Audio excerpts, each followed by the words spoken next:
बिस्मिल्लाहिर्रहमानिर्रहीम। हामिद साहब को घूमने फिरने का बहुत शौक था। वो अपनी बीवी, बेटे शहजाद, बहू और 2 पोतों हसन और महमूद के साथ एक शहर में रहते थे। इनके कपड़े बनाने की एक फैक्ट्री थी जिससे इन्हें अच्छी खासी आमदन हो जाती थी, जो इनके अच्छे तरीके से गुजर बसर के लिए काफी थी। वो साल के 10 महीने तो फैक्ट्री के कामों में मसरूफ रहते थे, मगर बकिया 2 माह अपने घर वालों के साथ किसी भी फिजा मुकाम पर घूमने फिरने के लिए चले जाते। अक्सर औकात इनका बेटा शहजाद इनके साथ ना जाता, क्योंकि हामिद साहब की गैर मौजूदगी में वही फैक्ट्री के कामों की देखभाल करता था।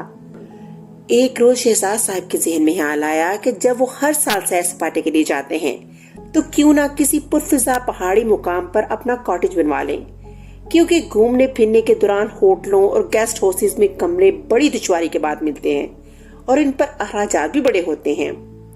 काफी सोच विचार के बाद उन्होंने अपने शहर से तकरीबन 300 किलोमीटर दूर काली पहाड़ी नामी एक पुरफिजा जगह पर प्लॉट लेकर एक कॉटेज की तमीर शुरू कर दी। ये प्लॉट काली पहाड़ी के ऊपर इसके दरमियान में था। वहाँ कुछ दूसरे भी कॉटेज बने हुए थे, मगर हर एक के दरमियान में काफी फासला था। इन कॉटेज को भी इन लोगों ने ही बनवाया था जो यहाँ गर्मियों के मौसम में आते थे। बाकी पूरा साल ये खाली ही पड़े रहते। काली पहाड़ी के नीचे चंद गांव भी थे और 15-20 मिनट की मुसाफत के बाद वहां तक पहुंचा जा सकता था। हामिद साहब का ये कॉटेज 6 माह में बनकर तैयार हो गया। इसकी तमीर के दौरान उन्होंने काम की रफ्तार का जायजा लेने के लिए यहाँ के लिए काफी चक्कर भी लगाए और बहुत खुश थे। एक तो आसपास के नजारे बड़े दिलफरेब, दूसरे वहाँ सुकून बहुत था। शहर के हंगामों से दूर इतने पुरसकून माहौल में कुछ वक्त गुजारना वाकई खुशी की बात थी। खुशकिस्मती से वहाँ गैस, बिजली और पानी की सहूलत भी मुयस्सर थी। उन्होंने एहतियातन एक बड़े से जनरेटर का भी इंतजाम कर लिया था। 3 कमरों का ये कॉटेज मुकम्मल हुआ तो खास तौर से इसका जायजा लेने के लिए काली पहाड़ी पर पहुँचे। इससे पूरी तरह मुकम्मल देखकर इन्हें बहुत खुशी हुई। शहजाद भी इनके साथ था। इसने भी इसकी बहुत तारीफ की और फौरन ही तीसरे कमरे पर कब्जा जमाकर इसे लॉक किया और चाबी जेब में डालकर बोला, पापा, मुझे उम्मीद नहीं थी कि इस कदर खूबसूरत जगह पर हमारा ऐसा ठिकाना होगा। अब तो मैं कभी कभी यहाँ आकर रह लिया करूँगा। तीसरा कमरा मेरा है। इसके मुँह से कॉटेज की तारीफ सुनकर हामिद साहब बहुत खुश हुए। घर पहुंचकर उन्होंने सबको बताया कि कॉटेज शहजाद को बहुत पसंद आया है और तीसरे कमरे पर इसने कब्जा कर लिया है। सर्दियों की आमद थी। आसमान पर बादल नजर आ रहे थे। इनके दोनों पोतों हसन और महमूद की सर्दियों की छुट्टियां भी शुरू होने वाली थीं। एक रोज उन्होंने शहजाद से कहा, तुमने तो कॉटेज देख लिया है, मैं सोच रहा हूँ कि बच्चों को भी दिखा लाऊं। वो कॉटेज भी देख लेंगे और इनकी सैर भी कर लेंगे। शहजाद ने कहा, मैं तो फिलहाल इसका मशवरा नहीं दूंगा। कल रात मैंने टीवी पर महकमा मौसमियात की रिपोर्ट देखी थी। इनका कहना है कि इस दफा वक्त से पहले ही बर्फबारी शुरू हो जाएगी और दूसरे सालों की निस्बत ज्यादा शिद्दत से होगी। हामिद साहब हंसने लगे। टीवी वाले तो सनसनी फैलाने में माहिर हैं। मुझे पता है जब आधी सर्दी गुजर जाएगी तब बर्फ पड़ेगी, और वैसे भी हम कौन सा लंबे अरसे के लिए जाएंगे।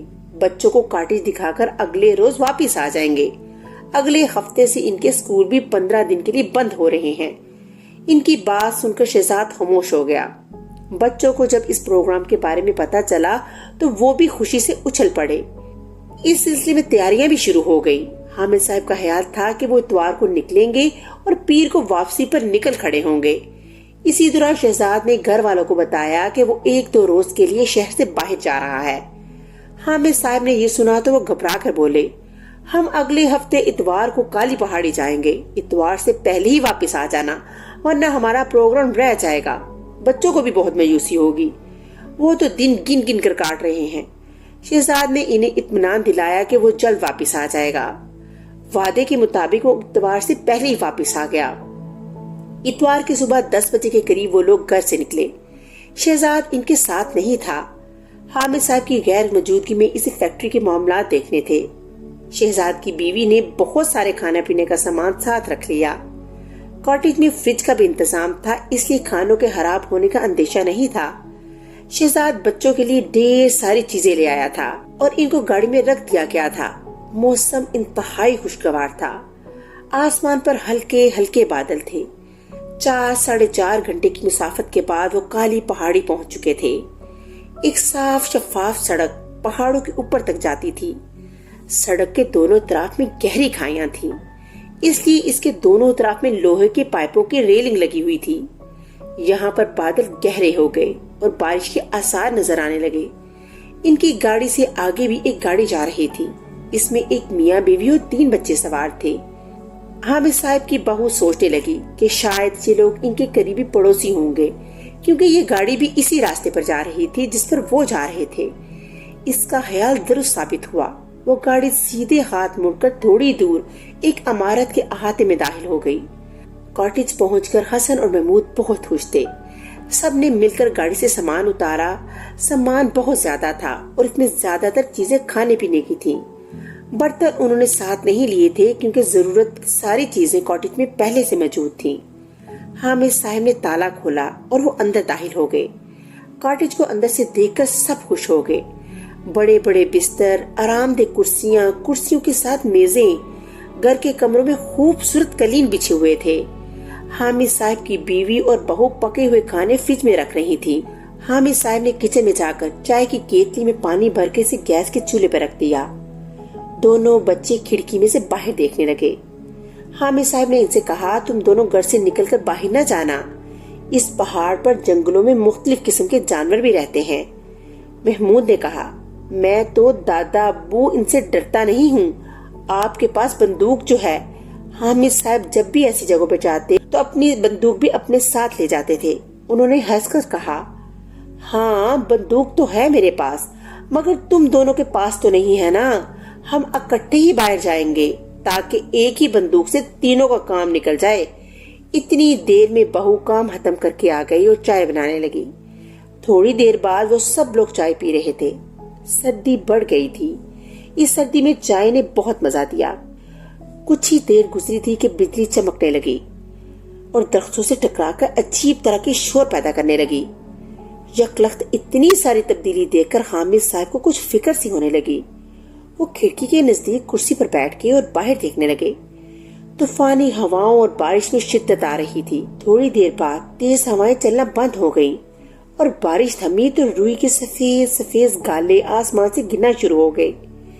इनकी वजह से आसपास का मंजर तो दिलकश नजर आने लगा, मगर हामिद साहब को बहुत फिक्र लाहिक हुई। मौसम की इस अचानक तब्दीली ने इन्हें परेशान कर दिया था। वो सोचने लगे, अगर ये बेवक्त की बर्फबारी न रुकी तो वापसी के रास्ते बंद हो जाएंगे। इनकी बीवी ने खिड़की दरवाजे बंद किए और बोली, बच्चों सर्दी बढ़ गई है, तुम लोग कंबलों में बैठ जाओ, थोड़ी देर बाद खाना लग जाएगा। हामिद साहब ने दीवार पर लगे स्मार्ट टीवी पर बच्चों को कार्टून लगा दिए और खुद भी इनके साथ बैठ गए। बच्चे बहुत खुश और मगन थे और बड़े मजे से कार्टून देख रहे थे। थोड़ी देर में खाना लग गया। इन्हें सफर की भी थकन थी। खाना खाकर जो इन्हें नींद आई तो सबने रात ही की खबर ली थी। हामिद साहब की आंख मोबाइल की बेल की आवाज से खुली थी। शहजाद का फोन था। हामिद साहब उठकर बरामदे में आ गए ताकि इनकी बातें करने की वजह से किसी की नींद ना खराब हो। बाहर निकले तो हैरान रह गए। हर चीज ने बर्फ की सफेद चादर ओढ़ रखी थी। इस वक्त भी रुई के गाले तेजी से जमीन पर गिर रहे थे। शहजाद ने जब पूछा कि क्या हाल है तो हामिद साहब घबरा कर बोले, यहाँ तो तेज बर्फबारी शुरू हो गई। तुम ठीक कह रहे थे, मौसम एकदम से तब्दील हो गया है। हमने यहाँ आकर गलती की है। शहजाद ने हंसकर कहा, मेरी मजबूरी थी, वरना मैं भी आप लोगों के साथ आता। लेकिन शहजाद, मैं एक और बात सोच रहा हूँ। बर्फबारी बहुत तेजी से हो रही है।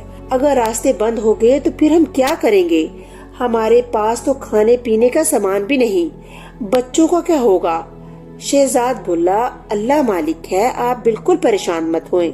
चंद दूसरी बातें करने के बाद शहजाद ने इन्हें अल्लाह हाफिज कह दिया। एक अच्छी बात ये हुई कि बिजली और गैस बदस्तूर आ रही थी। इन लोगों ने रात का खाना 10 बजे खाया। बाहर बहुत बर्फ पड़ी थी। इनके कॉटेज के बरामदे और दूसरे खुले हिस्सों पर तो मोटी लकड़ी की छत पड़ी हुई थी। मगर दाखिली दरवाजे पर इतनी बर्फ मौजूद थी कि बाहर की जानिब दरवाजा खोलकर निकलना महाल था।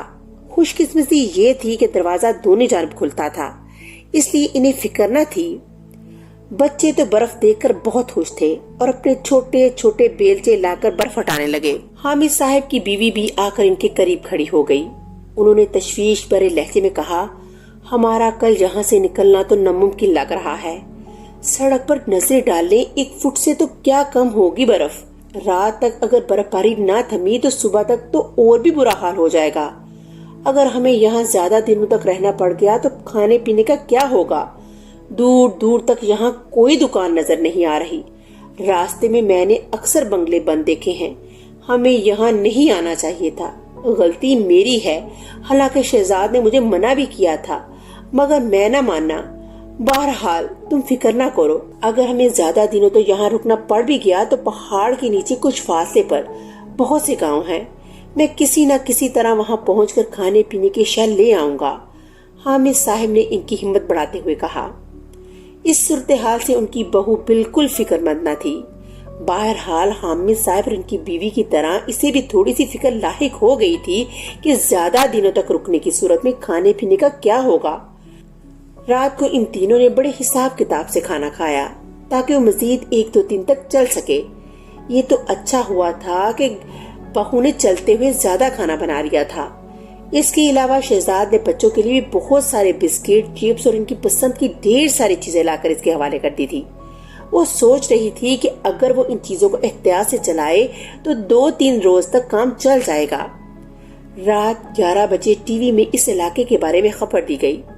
शदीद बर्फबारी की वजह से बेशुमार लोग रास्ते में फंस गए थे। खदशा जाहिर किया जा रहा था कि रास्ते साफ होने में कम से कम 1 हफ्ता लगेगा। ये खबर देखकर हामिद साहब की परेशानी में मजीद इजाफा हो गया। वो खुद को परेशान जाहिर करके दूसरों को परेशान नहीं करना चाहते थे। इससे इन लोगों की हिम्मतें भी जवाब दी जाती, मगर वो गुमसुम से जरूर हो गए थे। ऐसे में इनकी बहू ने इनकी हिम्मत बताई। अब्बा आप परेशान न हो, हमारे पास वाफर मिकदार में खाने की चीजें हैं। बिस्किटों के तो डिब्बे के डिब्बे शहजाद ले आए थे। चाय का भी ढेर सा सामान है। मुझे तो बच्चों की ज्यादा फिक्र है। एक बात का ध्यान रहे, हमारी इस परेशानी का इल्म बच्चों का न हो, वो परेशान हो जाएंगे। हामिद साहब ने अपनी बीवी और बहू से कहा। अभी वो तीनों अपनी अपनी सोचों में गुम थे कि हामिद साहब के मोबाइल पर किसी की कॉल आई। उन्होंने मोबाइल उठाकर देखा तो शहजाद का नंबर था। उन्होंने बटन दबाकर मोबाइल कान से लगाया। शहजाद कह रहा था कि मैंने अभी अभी टीवी पर देखा है, काली पहाड़ी के रास्ते बंद हो गए हैं। हाँ बेटा, हमने भी ये खबर देखी है। हामिद साहब ने उदासी से कहा। मैंने तुम्हारी बात न मानकर सख्त गलती की। पापा ऐसा न कहें, आपने जो भी किया ठीक किया, शहजाद ने कहा। हम बहुत फिक्रमंद हैं शहजाद। हमें अंदाजा हो गया है कि हम कई रोज के लिए इस कॉटेज में कैद हो गए हैं। बच्चों का साथ है, खाने पीने का क्या होगा। हामिद साहब ने बड़ी फिक्रमंदी से कहा। इनकी बीवी और बहू इनकी बातों को गौर से सुन रही थी। इनकी बीवी तो दूर खड़ी सर हिला हिलाकर इनकी बातों की तायीद कर रही थी। पापा आपको जहमत होगी, जरा मेरी अपनी बहू से बात करवा दीजिए। शहजाद की इस बात पर हामिद साहब ने मोबाइल बहू को दे दिया। दूसरी तरफ से शहजाद की शोख आवाज आई। बर्फबारी हो रही है, मजा तो खूब आ रहा होगा। वो हंसकर बोली, अगर आप साथ होते तो और मजा आता। कहिए, खाना खा लिया? मैं सब चीजें पकाकर फ्रिज में रखाई थी। मैं अभी तो फैक्ट्री से आया हूँ। मैंने बुआ से खाना निकालने के लिए कह दिया है। थोड़ी देर में खा लूंगा। और हाँ, सुना है तुम लोग वहाँ बर्फबारी में फंस गए हो। हसन और महमूद घबरा तो नहीं रहे? बच्चे तो ठीक हैं, इन्हें हमने एहसास ही नहीं होने दिया। अब्बा और अम्मा अलबत्ता बहुत परेशान हैं। और तुम? शहजाद ने कहा। अल्लाह के फजल से जब तक आप हैं मैं क्यों परेशान होने लगी। आपसे तो मुझे इस बात की उम्मीद है कि हालात अगर मजीद खराब हो गए तो आप हमें हेलीकॉप्टर में भी ले जाएंगे। जीती रहो, शहजाद ने हंसकर कहा। अच्छा, अब अपना पर्स उठाओ और इसके छोटे खाने की जिप खोलो। इसमें तुम्हें एक चाबी मिलेगी। ये चाबी इस तीसरे कमरे की है जो कोने में है। कमरा खोल कर देखो, फिर इसके बाद मुझे फोन करना। फोन बंद हो गया। शहजाद की बीवी बातें सुनकर हैरान हो गई। اس نے جلدی سے اپنا پرس اٹھا کر اس کی چھوٹی جیب سے چابی نکالی۔ حامد صاحب اور ان کی بیوی سے حیرت سے دیکھ رہے تھے۔ انہیں لے کر وہ تیسرے کمرے میں آئی، چابی سے دروازہ کھولا۔ دروازہ کھولتے ہی ان سب کی آنکھیں حیرت سے پھٹی کی پھٹی رہ گئی۔ کمرہ نہیں، کسی جنرل سٹور کا منظر پیش کر رہا تھا۔ آٹا، چاول، چینی کے تھیلے، دودھ کے ڈبے، دالوں کے بہت سے پیکٹ، چائے کی پتی، خشک گوشت کے ٹن، بچوں کے کھانے پینے کی اشیاء، غرض کون سی شے تھی جو وہاں موجود نہ تھی۔ شہزاد کی بیوی نے جلدی سے اپنا موبائل نکالا اور شہزاد کے نمبر کو ملا دیا۔ شہزاد، آپ نے تو دل خوش کر دیا، شکریہ، مگر یہ سب آپ نے کب کیا؟ دوسری طرف سے شہزاد بولا، یاد ہے میں گزشتہ ہفتے 1-2 دن کے لیے گھر سے غائب ہو گیا تھا۔ میں یہی انتظام کرنے کے لیے آیا تھا۔ میرا ایک دوست محکمہ موسمیات میں ہے، اس نے مجھے پہلے ہی بتا دیا تھا کہ اگلے ہفتے سے اچانک شدید برف باری ہوگی۔ مجھے پتا تھا کہ تم لوگوں کا پروگرام پکا ہے، اس لیے میں نے احتیاطاً چپکے سے یہ انتظام کر دیا تھا۔ یہ سب سامان اتنا ہے کہ 2 ماہ سے بھی زیادہ چلے گا۔ اس تیاری کا میں نے پہلے اس لیے نہیں بتایا تھا کہ اچانک پتہ چلنے پر سب لوگوں کو حیرانی کے ساتھ ساتھ خوشی بھی ہوگی۔ حامد صاحب بھی بہت خوش تھے۔ انہوں نے اپنی بہو کے ہاتھ سے فون لے کر شہزاد کو خوب شاباش دی۔ بہو اور حامد صاحب کی بیوی خوشی خوشی سامان کو کرینے سے لگانے لگی۔ حامد صاحب بڑے اطمینان سے بچوں کے ساتھ باتیں کرنے لگے۔ صبح وہ لوگ ناشتے سے فارغ ہو کر کھڑکیوں سے باہر جھانکنے لگے۔ حسن نے اپنی ماں سے کہا، امی پتہ نہیں ہمارے پڑوسیوں کے پاس کھانے پینے کی چیزیں ہوں گی بھی نہیں، وہی جو کل ہمارے ساتھ آ رہے تھے۔ ماں نے اپنے بچے کو پیار کیا اور میز کی طرف اشارہ کر کے بولی، وہ دیکھو۔ حسن نے مڑ کر دیکھا، میز پر 2 بڑے بڑے پلاسٹک کے تھیلے رکھے ہوئے تھے۔ میں نے اس تھیلے میں بہت ساری چیزیں بنا دی ہیں، تھوڑی دیر بعد ہم ان کے گھر جائیں گے اور انہیں یہ سب چیزیں دے دیں گے۔ حامد صاحب حسن کی بات سن کر بہت خوش ہوئے اور بولے، شاباش حسن، تم نے بہت اچھی بات کی، ہمیں اپنے پڑوسیوں کا بھی خیال رکھنا چاہیے۔ تمہاری امی کی بھی بہت اچھی بات ہے کہ انہوں نے خود احساس کر کے پڑوسیوں کے بارے میں سوچا اور ان کو دینے کے لیے بہت سی چیزیں جمع کر لی۔ ان کے منہ سے تعریفی کلمات سن کر ان کی بہت خوش ہو گئی۔ تھوڑی دیر بعد وہ سب گھر سے نکلے اور برف میں سنبھل کر آہستہ آہستہ چلتے ہوئے پڑوسیوں کے گھر پہنچے۔ ان کا گھر تقریباً 1 فرلانگ دور تھا۔ وہ لوگ اپنے گھر میں حیران و پریشان بیٹھے تھے۔ جب ان لوگوں نے ان کے حوالے چیزیں کی تو وہ سب خوش ہو گئے۔ انہوں نے ان کا بہت شکریہ ادا کیا۔ اس آدمی کی بیوی بولی، بہن ہم تو بالکل نا امید ہو گئے تھے، بچوں کا ساتھ ہے اس لیے زیادہ پریشانی ہو گئی۔ آپ سے ہم نے یہ سبق سیکھا ہے کہ ہمیں اپنے آس پاس کے ان لوگوں پر بھی نظر رکھنی چاہیے جو کسی بھی لحاظ سے ہماری مدد کے مستحق ہیں۔ حامد صاحب کی بیوی اور بہو یہ سن کر مسکرانے لگی۔ حسن اور محمود ان کے بچوں کے ساتھ کل مل کر کھیلنے لگے اور اس طرح کہانی کا اختتام ہو گیا۔ اگلی کہانی کے ساتھ پھر ملوں گی، تب تک کے لیے اللہ حافظ۔